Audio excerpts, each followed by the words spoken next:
नमस्कार, मैं हूं आपके साथ इश्तियाक अहमद और आप देख रहे हैं आर्य न्यूज बुलेटिन की शुरुआत करेंगे भारत से, जहां भारत में कोरोना महामारी का संकट बरकरार है। एक बार फिर 40,000 से ज्यादा कोरोना के नए केस दर्ज किए गए हैं और वहीं गुरुवार सुबह स्वास्थ्य मंत्रालय की ओर से जारी आंकड़ों के अनुसार पिछले 24 घंटों में 41,383 नए कोरोना केस सामने आए हैं और वहीं 500 संक्रमितों की जान चली गई। इससे पहले बुधवार को 42,015 नए मामले आए थे और वहीं पिछले 24 घंटे में 38,652 लोग कोरोना से ठीक भी हुए हैं, यानी कि कल 2,224 एक्टिव केस बढ़ गए। देश में कोरोना एक्टिव केस की संख्या 4 लाख से ज़्यादा है और कुल 4,09,000 लोग अभी भी कोरोना वायरस से संक्रमित है, जिनका इलाज चल रहा है। और महामारी की शुरुआत से लेकर अब तक 3,12,57,000 लोग कोरोना से संक्रमित हुए हैं। इनमें से 4,18,987 लोगों की मौत भी हुई है।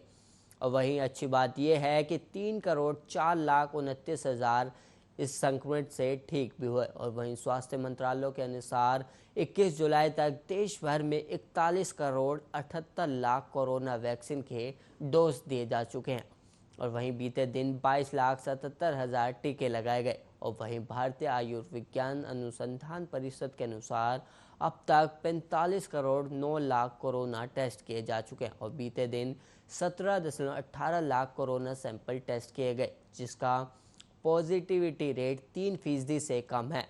और देश में कोरोना से मृत्यु दर 1.34% है, जबकि रिकवरी रेट 97% से ज़्यादा है। और वहीं एक्टिव केस 1.30% है और कोरोना एक्टिव केस मामले में दुनिया में भारत 7वें स्थान पर है और कुल संक्रमितों की संख्या के मामले में भारत दूसरे नंबर पर है, जबकि अमेरिका ब्राज़ील के बाद सबसे ज़्यादा मौत भारत में हुई है।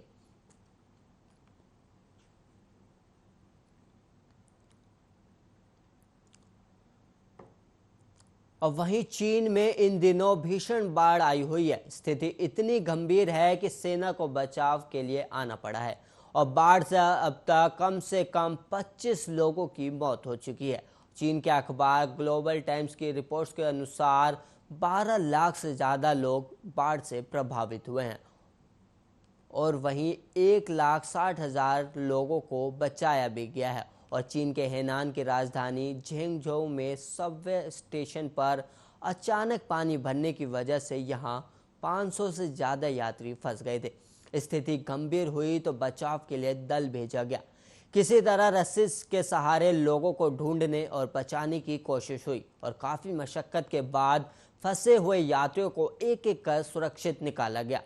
इस अंडरग्राउंड सबवे स्टेशन में फंसे 500 से ज़्यादा यात्रियों को सुरक्षित निकाल लिया गया। हालांकि 12 लोगों की इस दौरान मौत हो गई। और बाढ़ से प्रभावित हेनान से अब तक 1 लाख लोगों को सुरक्षित जगह पहुंचाया गया और स्थिति इतनी खराब है कि बचाव दल की भी कमी हो गई। ऐसे में 3,000 चीनी सैनिकों और 2,000 फायर फाइटर्स को बचाव कार्य में लगाया गया। रिकॉर्ड बारिश के चलते मध्य चीन में स्थिति हेनान प्रांत में बाढ़ का कहर बरपा है। इसे 1,000 साल की सर्वाधिक बारिश बताया जा रहा है और वहीं भारी बारिश से बांधों और नदी के किनारों को नुकसान पहुंचा है और भूस्खलन भी हुआ है और कई इमारतें ढह गई। चीन अपने विशालकाय बांध नेटवर्क को हर साल आने वाली विनाशकारी बाढ़ रोकने का एक उपाय बताता रहा, लेकिन हाल के वर्षों में बाढ़ से सैकड़ों लोगों की मौत हुई और हजारों घर जलमग्न हो गए।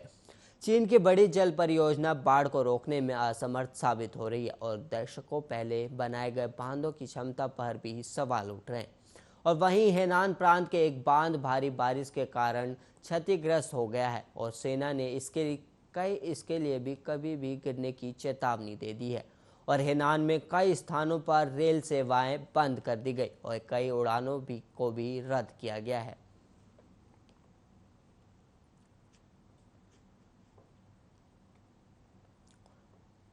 और वहीं कर्नाटक में नेतृत्व में बदलाव की चर्चा जोरों पर है। इस बीच राज्य के मुख्यमंत्री बीएस येदियुरप्पा ने इस्तीफे के संकेत दे दिए। बीएस येदियुरप्पा ने कहा है कि बीजेपी आलाकमान 25 जुलाई को जो निर्देश देगा वो उसको मानेंगे। और मीडिया से बातचीत में सीएम ने कहा कि प्रधानमंत्री नरेंद्र मोदी, गृह मंत्री अमित शाह और बीजेपी के राष्ट्रीय अध्यक्ष जेपी नड्डा के मन में मेरे लिए बहुत सम्मान और प्यार है।